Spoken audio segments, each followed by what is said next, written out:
memiliki sebuah saham di BUMD yang peran pembangunannya kita ragukan. Di mana letak peran pembangunannya? Karena itu kita mau koreksi. Dividen BUMD yang dimasukkan ke APBD pada setiap tahunnya itu logis apa tidak? Ya, dengan modal dan dividen yang masuk ke struktur APBD kita itu logis apa enggak?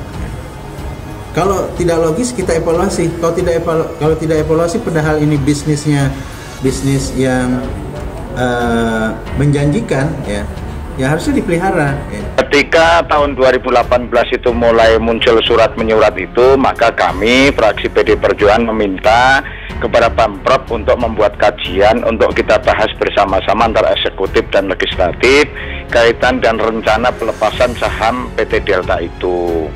Karena ini aset Pemprov, karena ini aset rakyat, maka perlu kita kaji bersama-sama. Apakah janji politik Anies Baswedan untuk menjual saham Pemda DKI di PT Delta Jakarta, produsen bir, angker, dan juga San Miguel, karena sebagian juga diekspor, ini bisnis yang bagus, akan tetap dijalankan. Dan ini bagi warga Jakarta, kita menghimbau juga lebih kritis di dalam menyikapi janji-janji politik, supaya tidak terbuai oleh apa yang dikampanyekan lewat politik identitas. Sekarang ini bagi saya Anies ini sedang memainkan peran bahwa dia ini bebas dari korupsi. Ya, kampanye gratis diperolehnya dengan bersikap proaktif menanggapi undangan dari KPK. Janji Anies jual saham perusahaan bir milik DKI nggak terpenuhi. Heru Budi jawab soal kelanjutannya ketika mau dijual. Ex-Gubernur DKI Jakarta Anies Baswedan pernah menjanjikan untuk menjual saham perusahaan bir PT Delta Jakarta saat kampanyenya dulu. Kini penerusnya yakni Heru Budi Hartono sebagai penjabat.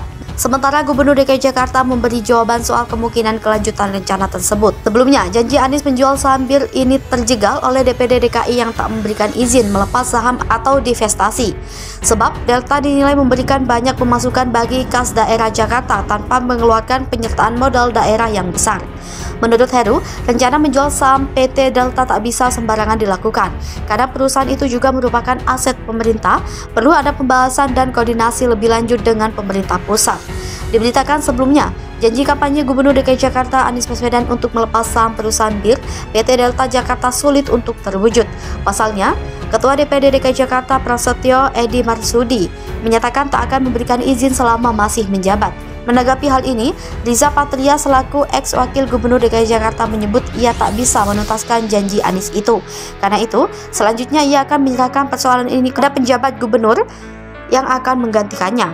Kendati demikian, ia tak akan memaksa PJ Gubernur DKI untuk melanjutkan perjuangan melepas saham produsen bir bintang itu.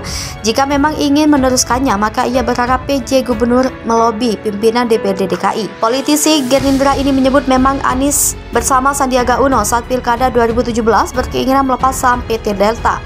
Namun dalam perjalanannya upaya ini tak bisa dilakukan eksekutif semata karena harus ada persetujuan dari DPRD. Karena itu, ia mengaku menghormati mekanisme yang dijalankan dalam melepas saham PT Delta dan keputusan Prasetyo untuk tak mengabulkannya. Diketahui, pemerintah Provinsi DKI Jakarta mendapatkan dividen atau laba dari PT Delta Jakarta (TBK) sebesar 60,1 miliar rupiah. Pembagian ini berdasarkan hasil rapat umum pemegang saham perusahaan bir itu.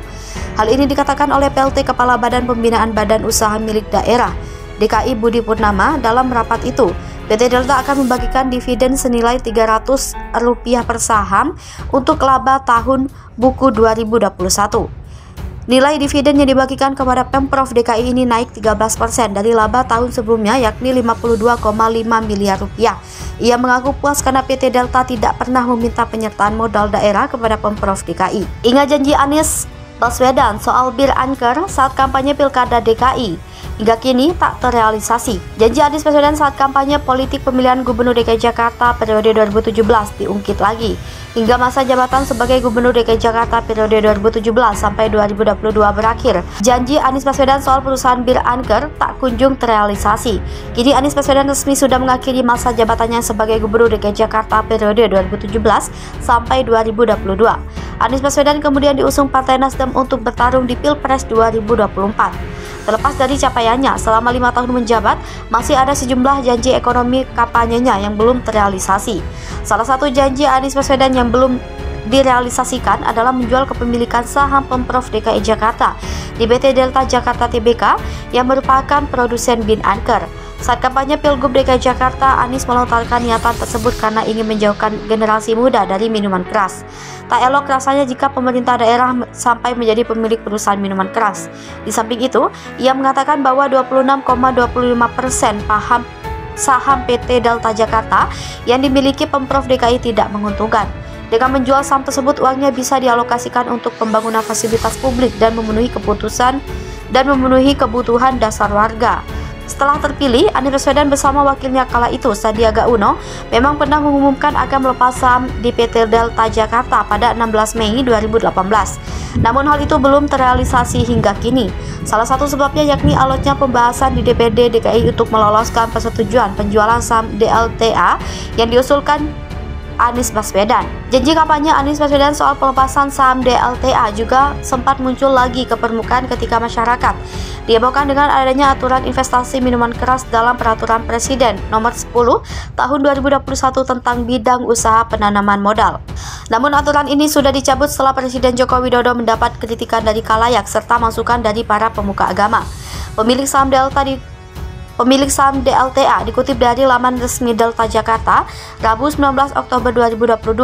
Kepemilikan saham mayoritas perusahaan tersebut saat ini dikendalikan oleh San Miguel Malaysia Pte Ldt. San Miguel Malaysia terafiliasi dengan San Miguel Group yang merupakan konglomerasi bir asal Filipina.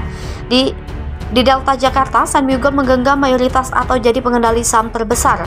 Saham sebesar 58,33% atau setara 467 juta lembar saham. San Miguel juga tercatat menjadi salah satu perusahaan pembuat minuman beralkohol terbesar di dunia. Pangsa pasar terbesarnya berada di Cina, Hong Kong, dan Filipina. Sementara Pemprov DKI Jakarta menguasai 26,25% saham atau yang terbesar kedua di Delta Jakarta atau sebesar 210 juta lembar saham. Saham sisanya dimiliki publik dengan persentase sebesar 15,42%. Meski jadi kontroversi, sebenarnya Pemprov DKI Jakarta cukup diuntungkan dengan kepemilikan saham di pembuat bin Anchor tersebut. PT Delta Jakarta Tbk merupakan perusahaan yang terbilang hampir rutin mencetak untung setiap tahunnya. Setoran dividen juga terus mengalir ke pemegang sahamnya. Jatah dividen DKI terbaru pada Juni 2022 lalu, DLTA memutuskan membagikan dividen sebesar 240,19 miliar rupiah kepada para pemegang sahamnya. Nilai dividen ini sama dengan Rp300 untuk setiap lembar saham. Keputusan pembagian saham perseorangan ditetapkan melalui rapat umum pemegang saham tahunan yang berlangsung pada Kamis 16 Juni 2022. Salah satu pemegang saham terbesar di DLTA, yakni pemerintah Provinsi DKI Jakarta, juga akan menerima setoran dividen sebesar Rp60,1 miliar.